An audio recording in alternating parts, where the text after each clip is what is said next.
Trendy বুলছন ডালাচি চেনেলত আপোনালোক সকলোকে স্বাগতম ফ্ৰেণ্ডছ। যিটো গৰম পৰিছে, অতিপাত গৰমৰ ফলত মানুহে হাবুডুবু খাইছে। অসম আৰু নৰ্থ ইষ্টৰ প্ৰায় সকলো ষ্টেটতে এতিয়া গৰম অনুভৱ হৈছে। আৰু যদি এই অৱস্থাটো গোটেই ইণ্ডিয়াতে হৈছে, তেতিয়াহ'লে আপোনালোকে ভাবক যে অহা দিনত AC নাইবা ফ্ৰিজ নাইবা তেনেকুৱা যিবোৰে পৰিৱেশ ঠাণ্ডা কৰি ৰাখিব পাৰে, তেনেকুৱা সামগ্ৰীবোৰ অতি প্ৰয়োজনীয় হৈ পৰিব। আগতে ACটো আমাৰ সকলোৱে দৰকাৰ নাছিল, কাৰণ অসমত এটলিষ্ট দুদিন গৰম দিলে তাৰপিছতেই বৰষুণ হৈ যিটো ৱেডাৰ সেইটো কণ্ট্ৰল কৰি ৰাখিছিল। কিন্তু এতিয়া তেনেকুৱা নহয়। আজি দুবছৰমানৰ পৰা আমি অসমৰ পৰিৱেশ, অসমৰ ৱেডাৰ চেঞ্জ হোৱা দেখা পাইছোঁ। আজি এইকাৰণে এই ভিডিঅ'টো বনালোঁ যে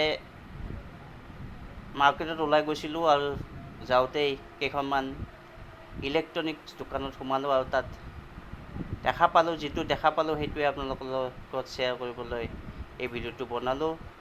আমি সুধিব গৈছিলোঁ এয়াৰ কণ্ডিশ্যনাৰ আৰু চাব গৈছিলোঁ এয়াৰ কণ্ডিশ্যনাৰ আগত আছে যদিও আৰু এটা ল'বলৈ গৈছিলোঁ, কিন্তু দেখা পালোঁ এই কথাটো যে মাৰ্কেটত এতিয়া এয়াৰ কণ্ডিশ্যনাৰ নাই। যিবোৰ আছিল সকলোবোৰ চেল হৈ গ'ল। ইমানেই ডিমাণ্ড বাঢ়িছে এয়াৰ কণ্ডিশ্যনাৰ ACৰ, আপোনালোকে ভাবিব নোৱাৰিব যে কিমান AC বিক্ৰী হৈছে। মানুহে AC ক'ল্ড ড্ৰিংকছৰ নিচিনা কিনিছে।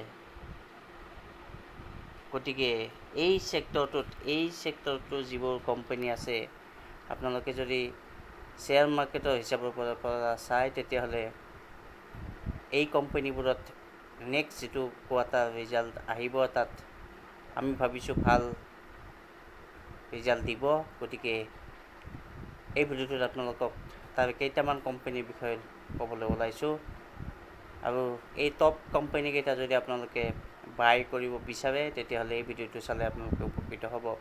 ইয়াৰ প্ৰথম কোম্পানীটো হ'ল আম্বাৰ এণ্টাৰপ্ৰাইজ, যিটো কোম্পানীয়ে RAC ইণ্ডাষ্ট্ৰী ৰিপ্ৰেজেণ্ট কৰে 29%। গতিকে ৰুম এয়াৰ কণ্ডিশ্যনাৰ সকলোৱে কিনি আছে। গতিকে এই কোম্পানীটো যদি ডিমাণ্ড এনেদৰে বাঢ়ে, তেতিয়াহ'লে ফাণ্ডামেণ্টেলিও কোম্পানীটো ষ্ট্ৰং।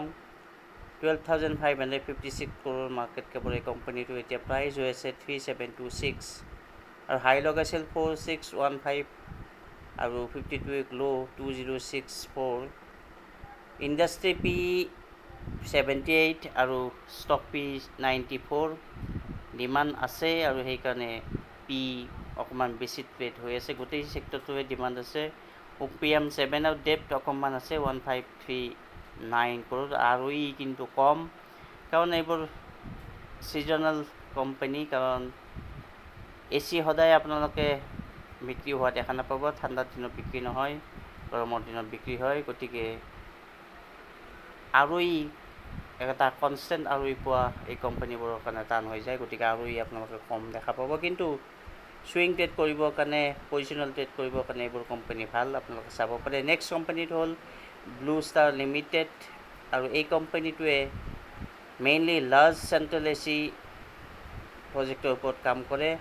ৰুম এয়াৰ কণ্ডিশ্যনাৰো আছে। গতিকে কমাৰ্চিয়েল আৰু হোম দুটাই এই কোম্পানীটোৱে AC প্ৰডিউচ কৰে। গতিকে এই কোম্পানীটো আপোনালোকে চাব পাৰে। ইয়াৰো ফাণ্ডামেণ্টেল যদি চাবলৈ যাওঁ, তেতিয়াহ'লে 30,537 crore মাৰ্কেট কেপ, আৰু এতিয়া কাৰেণ্ট প্ৰাইজ 1485 আৰু হাই 1634 আৰু ল' 702। ষ্টক PE 73, আগতকৈ অকণমান কমত আছে ট্ৰেড হৈ। ইণ্ডাষ্ট্ৰী PE 73, গতিকে একেই প্ৰাইজতে আছে। আৰু ROE ইয়াৰ ভাল 21%।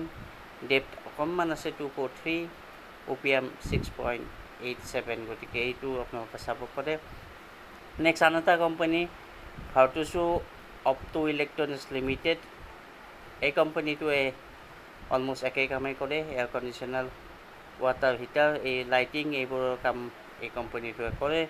এই কোম্পানীটো এটা small cap company, micro' cap বুলি ক'ব পাৰি। 570 ৰুপিছৰ এটা কোম্পানী, সৰু কোম্পানী। হাই 339 আৰু ল' 170, আৰু এতিয়া 250 ৰুপিছত ট্ৰেড হৈ আছে। P73 আৰু ইণ্ডাষ্ট্ৰি P78, গতিকে এই কোম্পানীটো চাব পাৰে।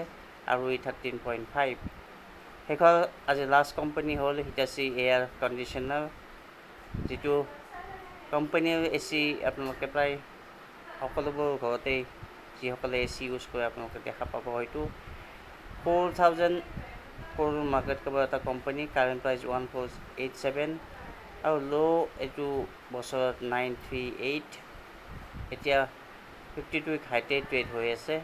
আৰু ই মাইনাছ, গতিকে কোম্পানীটো ফাণ্ডামেণ্টেলি ইমান ষ্ট্ৰং কোম্পানী নহয়। কিন্তু আপোনালোকে ডিমাণ্ড চাই যদি আপোনালোকে ট্ৰেডিং কৰিব বিচাৰে, পজিশ্যনেল ট্ৰেড 3 মাহ 6 মাহৰ কাৰণে চাব পাৰে। গতিকে আশা কৰিছোঁ এই ভিডিঅ'টো চোৱাৰ পিছত আপোনালোকে এয়াৰ কণ্ডিশ্যনাৰ যিবোৰ কোম্পানী, সেই কোম্পানীবোৰ ফাণ্ডামেণ্টেল ষ্টাডি কৰাত আপোনাৰ সহায় হ'ব। ধন্যবাদ।